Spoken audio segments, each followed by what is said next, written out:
Welcome aboard the brand new Sirena 78, which we are having the opportunity to take out for a sea trial in the Bay of Cannes from the boat show. So you can see we are already underway and making quite good progress. So what do you need to know about this boat? It is a semi-planing hull with a round bilge, but hard chines that enables it to pick up to a almost planing speed. You can just see we're beginning to rev up now. The starting price is 3.65 million euros. It holds 9,000 litres of fuel. And it is a Category A hull. So RCV Category A means it's immensely seaworthy. But let's just take the opportunity to have a little look around. We've got a lot of people on board, so we'll try and show you what we can when we can. I'm just going to see if I can slide that door closed so that you don't have to shout quite so loud. But look at this, because we've got a fully enclosed flybridge up top. Well, it's semi-enclosed actually, but there is an option for a fully enclosed one. The whole of the main deck area is given over to accommodation. So you can see the full length of this. We've got a lovely seating area aft. We've got lots and lots of storage. There's a wine fridge and a staircase, an internal staircase up to the flybridge area. But the way they have done this is have a completely open galley. There is an option to have an enclosed galley too, but obviously if you want to make the full use of this open plan deck, you really get the full effect by keeping the galley open. It's very much the heart of the boat. Look at that, it's a big island galley, and then a dining table right forward, making the most of the views out through these big windows. So very unusual on a boat of this size not to have a lower helm. You can in fact do that. If you go for the open flybridge up top, you can have a second helm station down here, and you can even opt on this semi-enclosed one to have a small helm station. But obviously one of its big USPs is the ability to have this fully open plan main deck with accommodation all the way through it. Huge Mila fridge, American style twin doors, big grill, so you can have, it's the full Gaggenau, you can have the grill area there, induction hob, hot plate, and even an extractor built into it, and a massive sink with built-in knives. So we might also just drop down into the accommodation area. We are running at quite some speed now, but gives you an idea of how refined it is down below. And here we go. Now, it's not usual you'd be charging along at full speed when you're down in the accommodation deck, but right forward here in the VIP cabin, you're so far from the engines that you really don't hear much noise at all. You can just see the spray shooting past the window, but very unusual design of the VIP, because you can see the bed here is actually set at an angle. The head itself is hard against the hull window, so it's offset at a slight angle. Actually makes the most of the space here. You've got lots of good floor space all around the bed. Big hull windows going right forward almost to the forepeak. And actually it's remarkably comfortable. You normally get quite a lot of movement underway when you're right this far forward, but actually thanks to that semi-displacement hull, we're really not moving around much at all, even in quite a big swell. Now it has got stabilisers on, it's got Humphrey electric fin stabilisers and automatic trim system. So, just wanted to have a quick peek inside the ensuite bathroom. That's, you can see, tucked into the corner of this forward VIP cabin. Really good size again, lots of floor space around it. Nice sink. Window, you can see again the water shooting past, and a lovely walk-in shower. And then the loo, the toilet tucked into the corner, nice and discreetly. And there are three different interior options. This is the inspiration option. It's quite nice light colours. You can see we've got this cream leather, a nice light, almost silver coloured oak. But there's also an elegance one, and there's one other. I'm just going to have to check the name of it. So this is the inspiration. There is the Serenity and the Elegance, that's what they're called. So the Serenity is a slightly warmer colour tones, and then the Elegance is high contrast, light and dark. So moving back through the accommodation, there is one twin cabin over here on the port side. Again, all ensuite. Nice ensuite bathroom with the same marble Nice clean finish, not too fussy. It's all very much part of this inspiration look. There is exactly the same twin cabin on the other side. Again, really good headroom all throughout this yacht. So even here you can see there's masses of headroom up above me. Again, good size ensuite bathroom, walk-in shower. And this one you can see has got access through a door from the main corridor. So this is the one that gets used as the day heads. So that when guests are on board during the day, they can have access to, but you can close it up at night and then it becomes the ensuite cabin to this twin cabin. And then all the way aft is the owner's cabin. And again, what a fabulous size space this is. Look how much floor room there is around here. So that's quite clever. Rather than it being a sort of symmetrical square-shaped cabin, there is extra space around here, which means you've got all that room around the bed. Big, big bed. Got to be at least 6 foot. Proper king-size bed. Very nice desk. And again, even though we're actually really quite close to the engines here, it's really not that noisy. I suspect, particularly if you close off these doors, that just adds a little bit more insulation. And look at the speed we're going at. You can see the water rushing past the window there. But equally, it's incredibly stable and remarkably good ride quality down here. So it is perfectly possible. You wouldn't want to be sleeping down here at this speed, but it's really not that uncomfortable at all. Lots of good storage over on this side. See all these drawers. And then this is quite a cool idea. The bathroom runs all the way across. So it's very much a dual bathroom. So you've got sort of his and hers style bathroom. You've got a sink and loo on this side, and a matching sink and loo on the other side, and then a shared shower in between. And you can't see, you can't walk right through the bathroom and back into the owner's cabin through here. But clearly it is noisier in the bathroom because that acts as a kind of extra layer of insulation between the engine room. So just going to swing that cabin open, that door, sorry, put that in place. Oh, doesn't particularly want to stay open, I think because we are heeling and the magnet is not quite strong enough to hold that door back. So what I'm going to do, I'm just going to close that door behind me as we make our way back up. But really good solid doors actually, that feels very secure in that position. Beautiful lighting under the stairs, back up into the saloon. Now we've started to ease off a bit.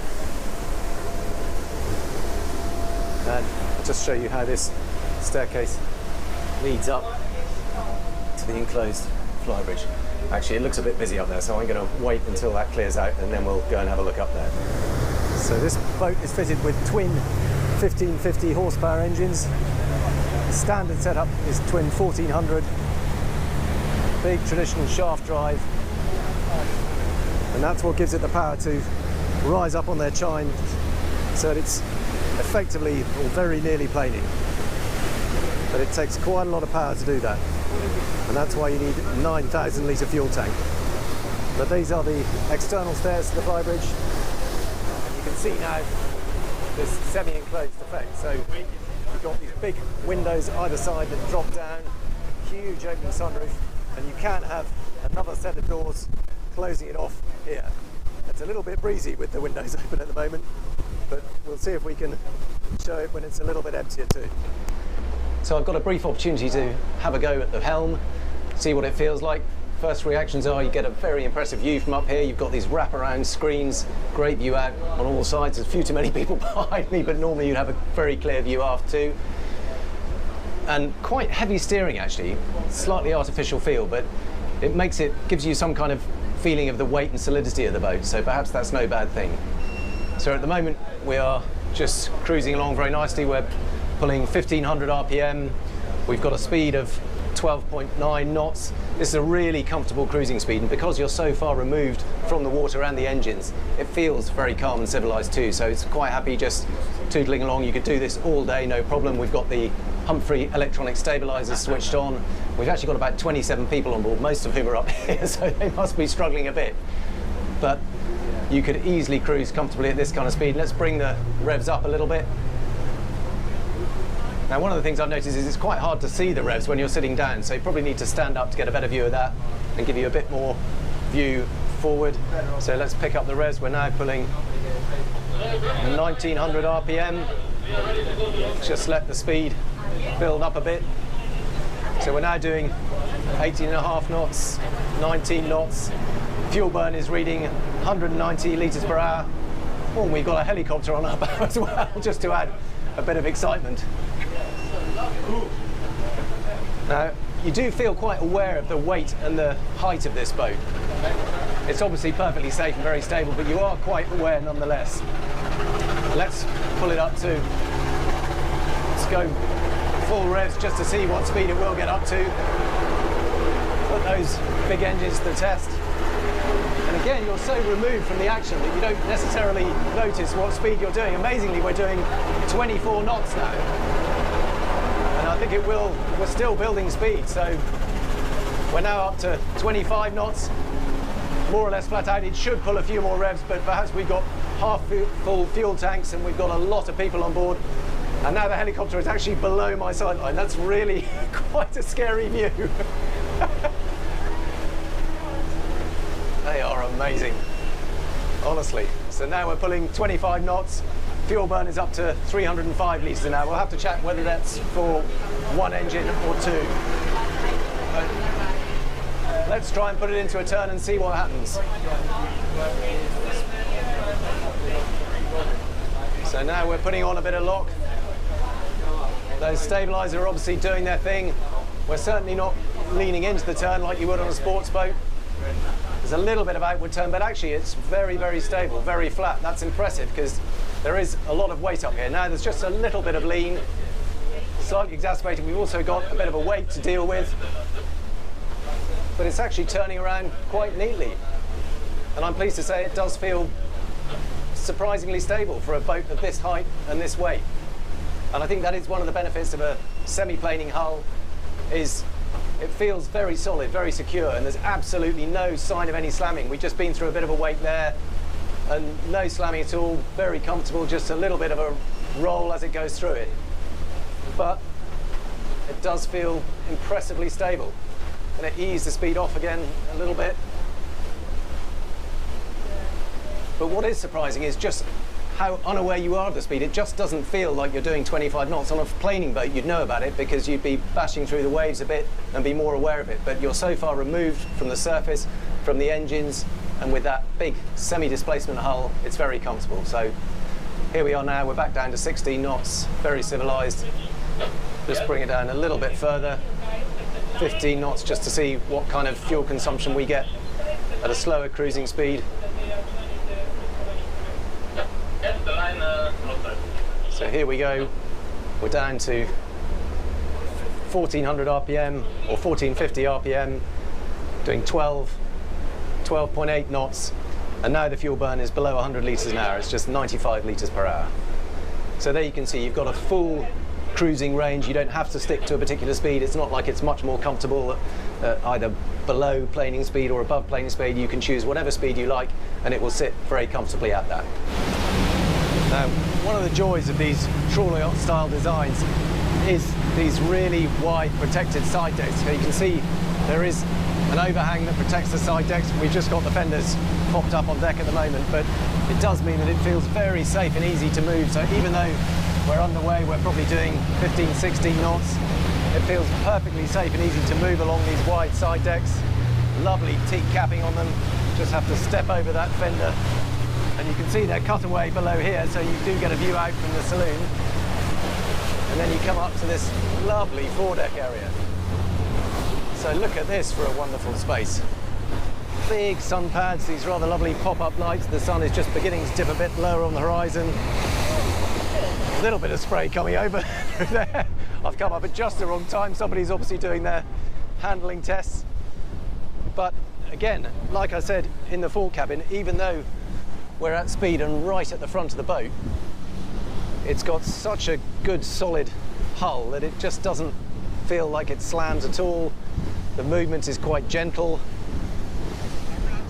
and it's perfectly comfortable to sit here underway. We're now must be doing sort of 20, 22 knots, and it's really comfortable space. Even looking forward, it's obviously some of the wind is coming up and over us, but other than the breeze, it's a lovely spot to be, and there's even a couple of benches either side of us here.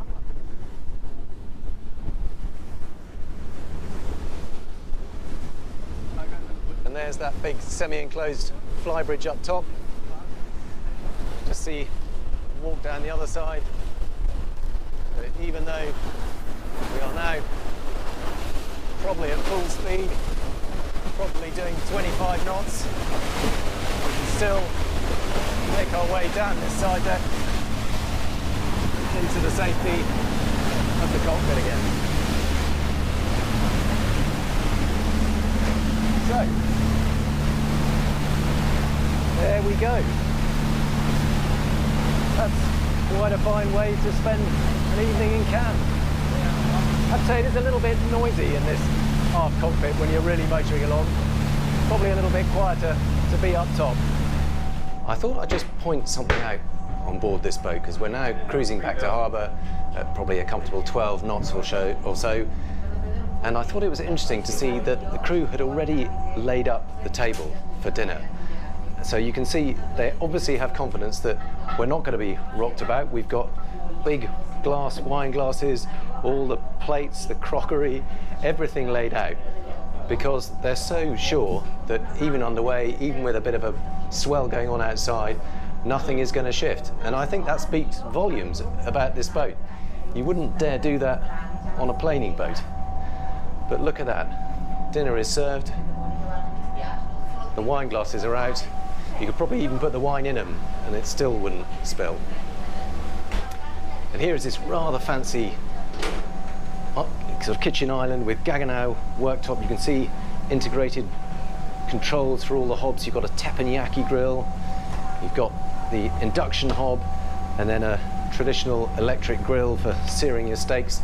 And you can see it's got extractor fans at either side of it, so everything is whizzed away and taken outside the boat so you don't get any smells on board.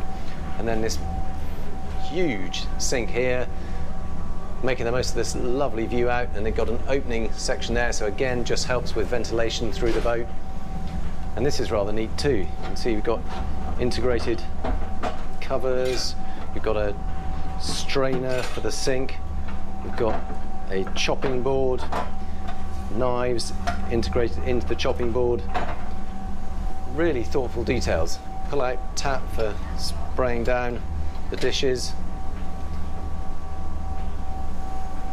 Proper, really domestic spec. It's closer to a domestic kitchen rather than a galley. And if you're the kind of person that goes cruising and wants the cooking to be part of the whole experience, what a wonderful place to be. You're very much at the centre of the boat, the heart of the action. It is really much more like modern living in an apartment or a beachside villa, where the kitchen is the centre of the home. You've got a lounge area at one end, dining at the other, and the kitchen at the heart of it.